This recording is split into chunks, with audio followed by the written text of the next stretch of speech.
one at London School, and there's one at our office. Nice. So the idea for these pollinator gardens, also a Monarch Waystation, was to provide host plants for declining pollinators. So over the last decade, we've had a tremendous decline in the monarch butterfly.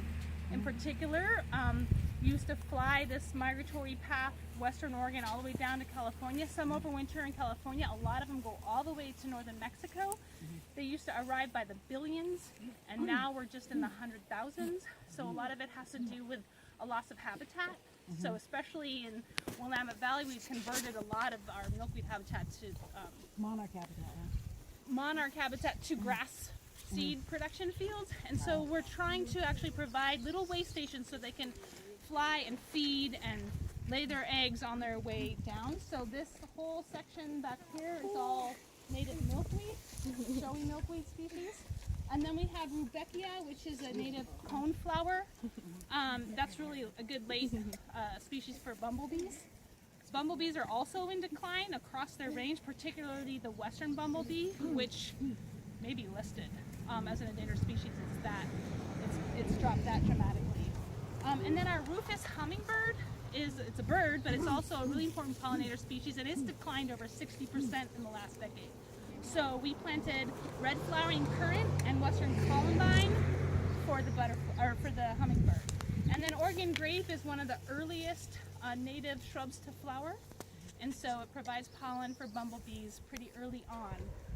And pollinators also like wood and shrubs to, hang out and get some shade and protect themselves from herbivores. And then the final species right here is a Monardella, which is a native mint, and it blooms very late and also provides great pollen and nectar for bumblebees.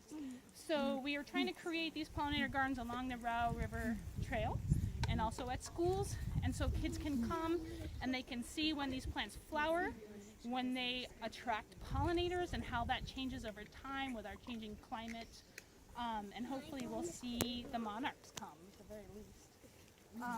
They will find it. So these little way stations, you really need a handful of plants, and I'm almost sure that we will see when they flower monarchs coming to pollinate and what their little. And when should we look for them? What time of year? The end of July and August. Okay. Is when they should be. Okay. Here. Exciting. Okay, so I'm curious because they're so planted closely. Are you going to move them because they need a lot of room? Most of those plants, Right, and so one's already dead, so there's that. And so, yesterday, right? well, so from here over was planted yesterday. There was a big push. A lot of these are late season, very warmer weather species, so we kind of get them in the ground. These guys will fill out. It might take a couple years. We'll see. This site is very compacted. It was all rock.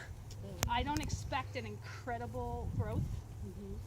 But it's open and it's along the lake, and so it'll definitely have a good corridor view. And then the coneflower is not very big. It'll get this tall, and it's a pretty slender plant, so I think the spacing there is fine. The milkweed is rhizomatous, and we put it at the end, hoping it'll creep out, and we'll let it do that.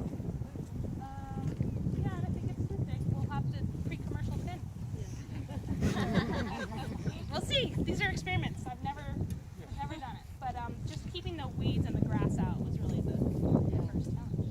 So, any other questions? You mulched it back, right, to get all the grasses out? Yes. Yep, and then there's weed cloth under it, which is why we put the mulch on top, so you didn't look at plastic. We have free showy milkweed seeds at the Watershed Council booth if you'd like to take they're ready to go in the ground right now. Cool. Okay, so we're going to cut the ribbon and get this on the road. Cut the ribbon? Can Drum roll, please. I? Oh, wait, yeah. Hold on. I'm in the perfect spot for a picture.